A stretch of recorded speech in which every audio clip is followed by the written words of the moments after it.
जय श्री राम। प्यारे भक्तों, ऐसे मनुष्यों को बिना चाहे ही सब कुछ मिल जाता है। अर्थात वो मनुष्य किसी भी प्रकार की कोई भी चाहना नहीं करते, उसके बाद भी उन्हें अपने आप ही सब कुछ मिल जाता है। कौन से वो मनुष्य हैं प्यारे भक्तों, जानने के लिए अंत तक बने रहिएगा और एक एक शब्द को ध्यान से सुन लीजिएगा। हमारा दूसरा चैनल है ज्ञानदूत, उसकी वीडियोस देखना चाहते हो तो आपको डिस्क्रिप्शन में लिंक मिलेगी चैनल की।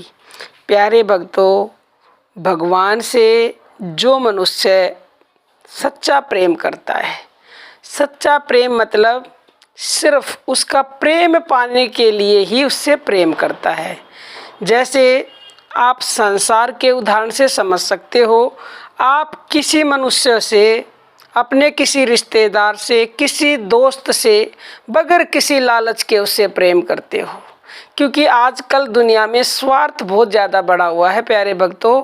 तो हर मनुष्य पहले स्वार्थ देखता है, किसी से संबंध जोड़ता है, रिश्तेदारी जोड़ता है तो उससे सोचता है कि तेरा कुछ लाभ होगा, तो उससे और ज़्यादा वो घुलता मिलता है, तो वहाँ स्वार्थ आ गया। लेकिन किसी से अगर आप प्रेम इतना करते हो कि केवल और केवल उसका प्रेम पाने के लिए, स्वार्थ नहीं होना चाहिए। जैसे माँ अपने बच्चे से करती है बिना किसी स्वार्थ के प्रेम, लेकिन माँ का भी कभी कभी कोई थोड़ा बहुत स्वार्थ हो सकता है प्यारे भक्तों, क्योंकि संसारी जीव है तो उसमें भी कभी स्वार्थ झलकता है।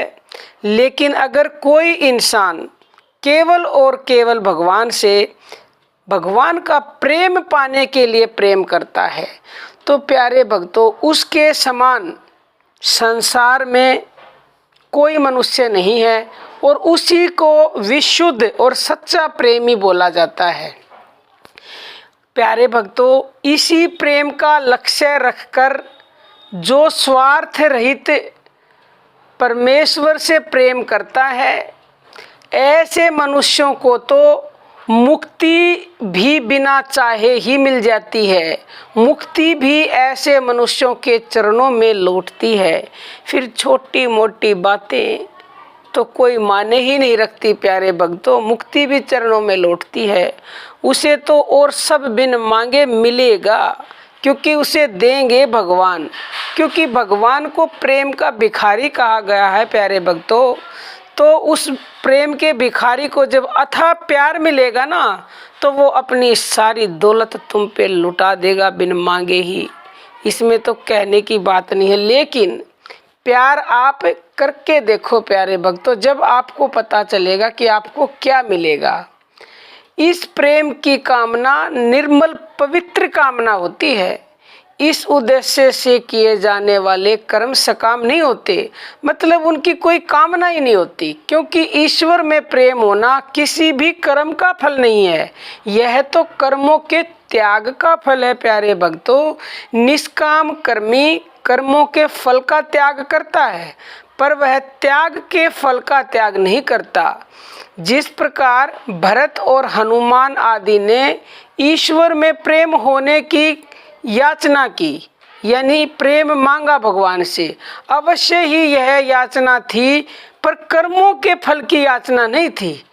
इसी से उनकी निष्कामता में कोई दोष नहीं आया, वे सकाम नहीं समझे गए, उनको निष्काम ही माना जाता है। क्योंकि प्रेम को अगर तुम मांगोगे तो वो सकाम नहीं होता।